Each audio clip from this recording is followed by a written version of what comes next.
an Army General Administrative Instruction. Emotions, everything, they cannot even be thinking straight. Emotion what?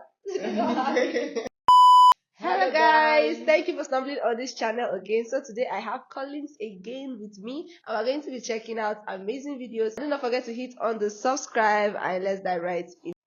Special Air Force, aka SAS, began operations in 1941 during the Second World War. The reason for having such a specialized set of soldiers was to get behind enemy lines and attack them from within, or at least destroy what they could while gaining intelligence. It still takes part in operations that involve the United Kingdom, but as it's very much a covert special forces unit, much of what the SAS does is a secret. The Navy SEALs, Sea, Air, and Land Team, was formed much later when President John F. Kennedy established them in 1962 as a clandestine unit which, like the SAS, would take on special missions much of the time in very hostile environments. They also act under a veil of secrecy and are sometimes referred to as America's Secret Warriors. If both these units are so secretive, then how does one get a job with them? Well, with the SAS, there is a small problem to begin with if you are a mere civilian. They won't allow you to apply. So to start with, you must already be in the British Armed Forces or be a soldier in the British Commonwealth. Another way to get in is to join the SAS Reserves, and they do accept civilians. As long as you've passed the reserve training and worked with them at least 18 months, you can apply to work in the SAS proper. To apply for the SAS, you should be between 18 and 32 years of age and be... If you've worked in the military before you can join the secret agent SAS. I mean, it's a secret high top valued, it's supposed to be exclusive. If you're a normal civilian, you can't be a part of them. Wow. Yeah. in amazing physical and mental shape. You'll be required to do at least a 3-year stretch. Women can apply, but have so far been excluded from most combat movements. To apply, you must accept that you know the harsh demands expected of you, people have died during training, and that means signing an Army General Administrative Instruction form. You're basically acknowledging you are willing to go through hell. Next comes the medical, the battle fitness test, which will mean running fully kitted or squatted for 1.5 miles in 15 minutes. Apparently 10% of applicants don't even make it past this point. That pace for even an average person in running shoes and shorts isn't too bad. Now you start your real training. To join the Navy SEALs, you need to be a natural-born or naturalized American between the ages of 18 and 28, although at 17 you can join if your parents say it's okay. If you want to become an officer, even you if your can be up parents to says the age okay. of 33. The first woman ever started the training in 2017, but dropped out soon after. You'll need to have a clean record, and many background checks will be done. You'll then undergo physical and mental tests, including an eye test to make sure you have under 20/70 vision. As for what shape you must be in, well, you are going to go through hell with the SEALs, so they suggest you follow their Navy Special Warfare Physical Training Guide. This includes lots of long and short swims and runs, lots of interval training, as well as other workouts. As for other strength training, their gym workouts basically tell you you'll have to be as strong as a bull as well as have all the cardio attributes. You'll be screened before you can start training, and that will mean you must show that you can run 1.5 miles in 11 minutes, but not squatted.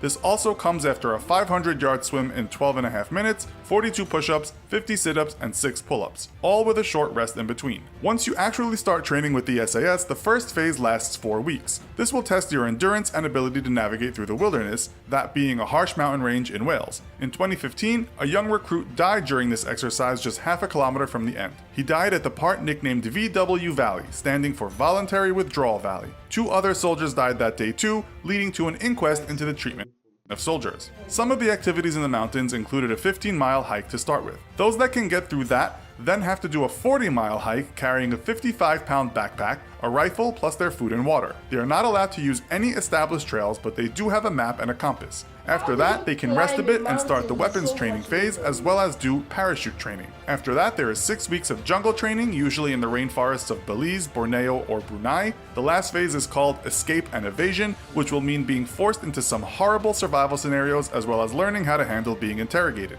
This will include humiliations and other psychological harassment, as well as being blindfolded, deprived of sleep, given nothing to eat or drink, being put in stress positions, imprisoned in a small cage, and having to listen to loud noises all the time.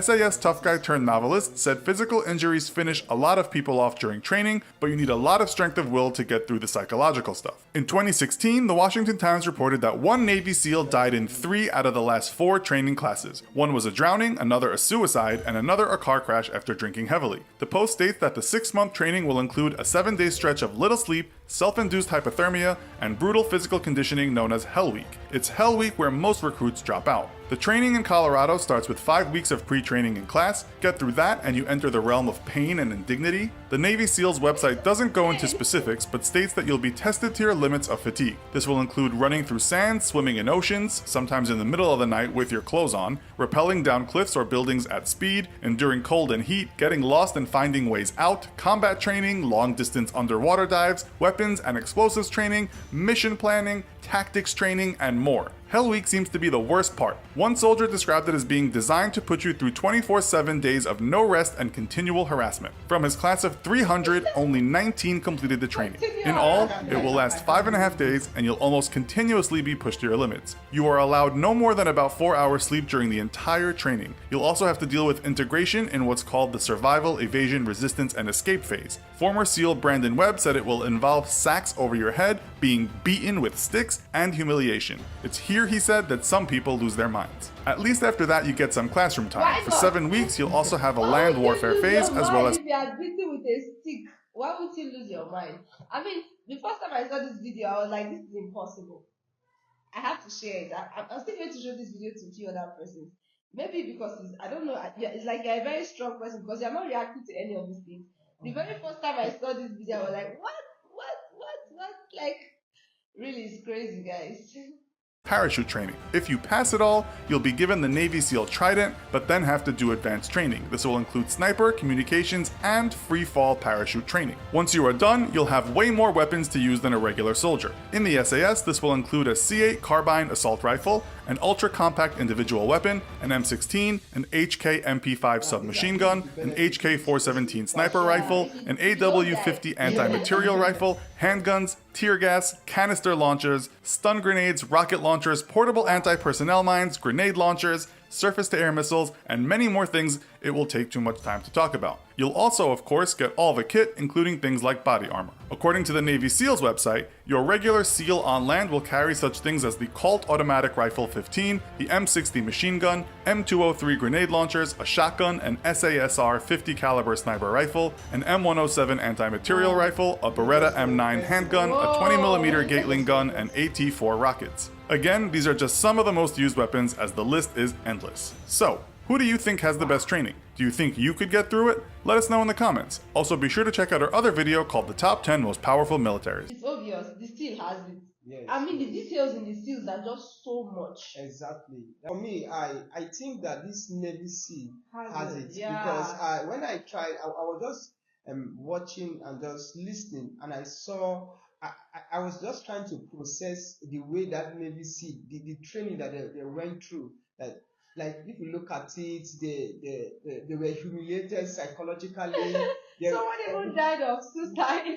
Could you imagine that? And just looking at that, and you see that though it also it has disadvantage and also have advantage to it, because if this set of this SEAL Navy people and set of agency are being sent to maybe a tax or yes, something. a tax. They are going to deliver best, because even if a person can do more than an ordinary military. You get it. Wow, yes. You get it. There's Yes. a video I'm going to show you of how one SEAL guy, one SAS guy like that, was able to do what an entire military troop could not do. I'm still going to show you that video. I mean, you can easily tell from this exercise, these people are just, they are something else. They are not human. Yes, the way they are trained as though they are robots, because I'm telling even you, their sleep were even deprived from them. Maybe even their emotions, everything, they cannot even be thinking straight. Emotion what? They don't have it. Thank you guys so much for sitting up to this time. And until next time, do not forget to hit on the subscribe. Feel free to send your support to this channel, and Bye bye.